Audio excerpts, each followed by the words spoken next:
successful. They've had an effect on other things, but Iran is still now very close to building a nuclear weapon. Well, again, I don't want to get ahead of the report. I do expect it will echo our concerns, and I think that the fact that Iran continues to misbehave, if you will, is something that concerns not just the United States, but the broader international community. And that international community, because of the actions we have taken, is now focused on pressuring Iran rather than, as was the case prior to this president being in office, blaming the United States or other actors for not handling this appropriately. So, again, I don't want to get ahead of the report, but you can be sure that we will continue to work to pressure Iran, to isolate Iran, and we know from our own analysis, as well as what the president of Iran recently said, that those efforts are having an impact. And given the seriousness of and some of the things that the report is going to detail, do you expect we'll hear from the president? Again, I don't want to get ahead of a report that hasn't come out yet. Yes, Ed. At risk of asking something else you've been asked. That's okay. Brianna's question about Mississippi and the personhood amendment. You didn't want to comment so much, but the DNC has not been shy about putting out a letter and I think an ad attacking Mitt Romney and saying he's extreme for supporting this amendment because it would ban some birth control, ban abortion even in the case of rape and incest. And now, interestingly, other Republicans like Haley Barbour are saying, well, maybe it does go too far. And so there's some concern out there, even among some Republicans, that this goes too far and could set a precedent for other states. So does the White House share that concern at least? Well, again, without commenting on this specific measure, it's certainly contrary to the position this president holds in terms of women's rights, reproductive rights, and the right to choose. I don't have anything specifically more to say about that from here. The DNC that you cited, I'm sure, would be willing to comment on it from their perspective. Okay, another important ballot measure is in Ohio, important state as well. Obviously, the president's been there a lot. Union leaders are there today fighting it out on issue 2 with Governor Kasich and collective bargaining rights that have been restricted by the state law. Why hasn't the president spoken out on that? Well, I don't remember in some of the press conferences he's done that anybody's asked him about it. I will say what we've said in the past, that the president strongly supports the collective bargaining rights of Americans and strongly believes that voters should vote no on 2 because that measure is contrary to his beliefs about the rights of Americans to collective bargaining. But in the case of Wisconsin, it seemed like he spoke out more when the similar issue was playing out there. We saw protests, et cetera. He hasn't chosen. Well, I'm making clear, as we have already, that what his position is, what our position is. Obviously, it's up to the citizens of Ohio to make their decision because they're the ones who actually get to cast a ballot. But I think a lot of this has to do with what he's asked, and the questions he's asked, and the numerous press engagements he has. But let me be very clear. The president does not support the ballot initiative in Ohio that would strip away fundamental collective bargaining rights. And last thing on the pipeline that you were asked about, over the weekend, environmentalists claimed they had about 12,000 people outside the White House. They seem to be getting at least some momentum in bringing to the president's attention that Colorado event where he was interrupted briefly a week or so ago, and he acknowledged the protesters and said, I'm looking at it. Do you think maybe this issue is really turning on the environmental side, and is there any chance or speculation that the White House, because it's a hot potato, might kick the can past the November 2012 election so you don't have to deal with it? Well, to the start of your question, I would simply say that the president recognizes that there are a number of critical issues involved in this decision, including climate change, impacts on public health and natural resources, as well as the economy and jobs, energy independence. And he has acknowledged that and talked about it in a variety of settings. The process itself, as established by an executive order signed under the previous administration, as established by long precedent prior to that, is run out of the State Department. That process involves inputs from a lot of different agencies and departments within the executive branch, and it will be driven by the criteria the president has discussed and which I just mentioned. That process is ongoing, and I don't want to get ahead of it. and I'll refer you to the State Department on timing. Yes. Thanks, Jay. Senator Schumer was quoted earlier today in talking about the supercommittee saying, quote, "I don't think the supercommittee is going to succeed because our Republican colleagues have said no net revenues." Does the president share that skepticism that the supercommittee will be able to reach a deal by the deadline? The president believes the supercommittee can and should adopt a balanced approach to long-term and medium-term deficit and debt reduction.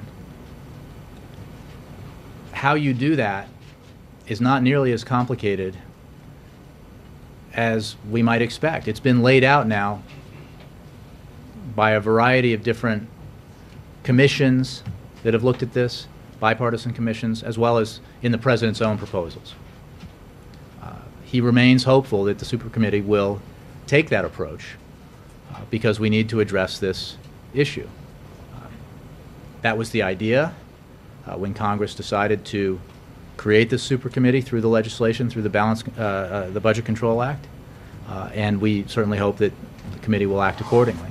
But given the gridlock that we've already seen coming out of these negotiations so far, would you describe him as being optimistic that they will be able to reach a deal? I think the president remains hopeful that the supercommittee will respond not just to all of the serious studies into this that have been done on this issue and policy examinations through bipartisan commissions and the work that his administration has done and the negotiations he had with the Speaker of the House, and act accordingly in a balanced way, in a way that includes revenues as well as entitlement reforms, and because that's not just the way he believes it should be done and the way that the experts the bipartisan commissions that have studied this say it should be done, but it's the way the American people say it should be done. Because, look, these are solvable problems, but they require a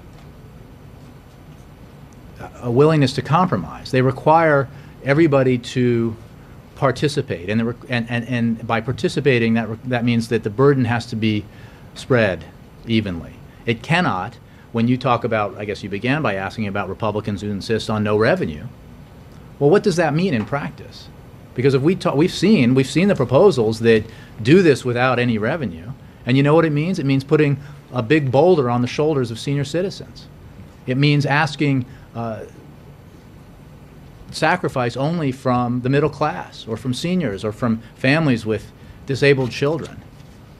It means dramatic cuts in education or research, and protects, therefore, the wealthiest Americans who have, unlike the middle class, done exceptionally well in the last decade and over the last 30 years, as we've seen the difference between the share of the nation's wealth held by the very wealthiest Americans compared to the rest of the country, that gap grow dramatically. So a balanced approach is clearly the way to go.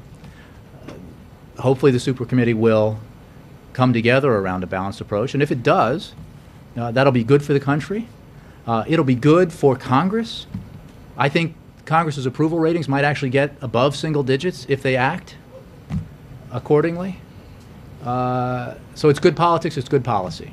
Finally, he's going to be away during sort of these final negotiation days. How will he make sure that he navigates being abroad and at the same time have a hand in these final days of negotiation? Well, let's be clear about how this process has worked. Many weeks ago now, the president put forward his concrete, detailed proposals for how he believes the supercommittee should act. So the president's involvement in this process came at the beginning. Everyone in Congress knows what his views are, and he put forward proposals that they are welcome to take as their own and adopt as their own, either exactly or roughly. So beyond that, the president obviously is capable, no matter where he is, to engage with the White House, with the administration, with Congress, and will do that as necessary. But let's be clear. Congress has an obligation to act. The supercommittee has a legislated obligation to act, and Congress should act. I mean, there are no seats on that committee for the executive branch. This is a congressional responsibility, and the president has already made his views clear, again, with an approach that is balanced, that includes some tough choices on entitlements, includes asking the wealthiest Americans to pay a little bit extra so that we can move this country forward in a way that's fair to everyone. And he certainly hopes Congress will take him up and act accordingly. Veterans? Yes. Yeah, thanks, Jay. I just want to follow up on that question. Another benchmark, the European benchmark for the behavior of the Super Committee. We have two crises in the world, and we will be reminded after the European crisis of last week and Thanksgiving coming up that there's also an American debt crisis. How would you compare that? What do you expect from Congress? Doing at least as good as the Europeans? I'm not proud being European, how we move forward, but at least we move forward. Bumpy, complicated, and so on. But there are decisions, and somehow there's a progress made, so it is very slow. So I would like to ask what you expect from Congress, doing at least as good. Well, I'm not going deciding to. nothing, I mean, I think I just addressed what the president expects from Congress or hopes will happen in Congress. I don't think the comparative is one I would want to make or particularly useful. The president just spent some time at the G20 working with his European counterparts and helping them and advising them as they deal with their own crisis. He happens to have a fair amount of experience in dealing with a financial crisis, and as does Secretary Geithner, who was there, and whose expertise, I think, is considered a valuable resource to tap by the Europeans. So, again, we in the United States are focusing on the things that we can control, the things that we should do to grow our economy, create jobs, as well as get our medium and long-term deficit and debt under control. How we do that is pretty clear, and it can be done in a bipartisan way through measures that are the kinds of measures that have traditionally garnered bipartisan support. If everyone in Congress puts politics aside and puts party aside and focuses on what the very people who elected them are demanding Congress focus on, which is taking sensible action to grow the economy, create jobs, and deal with these longer-term issues in a way that is fair and doesn't place all of the burden on seniors or other vulnerable Americans. A question which I asked you a few weeks or a few days ago. Mm-hmm. Would it be helpful or rather not helpful if European leaders make their fearings or their views known? Of course, this country is afraid that the European crisis may drag down the economy in this country. But the same is true in the other direction, that Europeans are afraid if Americans are not solving their debt crisis, that we might feel negative consequences from that. So again, on one hand, Congress is a sovereign body, and normally you don't interfere with the sovereign parliamentary bodies. But from the point of view of the White House, would it be helpful? This administration had made it known what it thinks and fears about the European crisis. Should Europe do the same, vice versa, and would it be helpful? Well, again, I don't want to dictate, and I don't think this president wants to dictate how other countries or other leaders should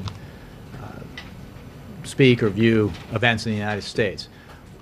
We're focused on the things we can do. We're pushing Congress to do the things it can do to deal with our challenges. The near-term challenge of growing the economy and creating jobs, the medium and long-term challenge of getting our fiscal house in order. As the president has made clear for a number of years now, and as was adopted in the communique by the G20, we believe the global economy should be, and all the industrialized and emerging countries should be focused in the same way on both of those issues: the need to grow and the need to deal with their long-term fiscal stability.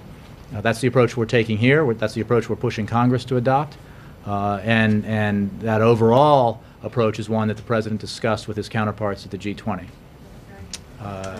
Yes, and then Laura. Wanted to follow up on the super committee.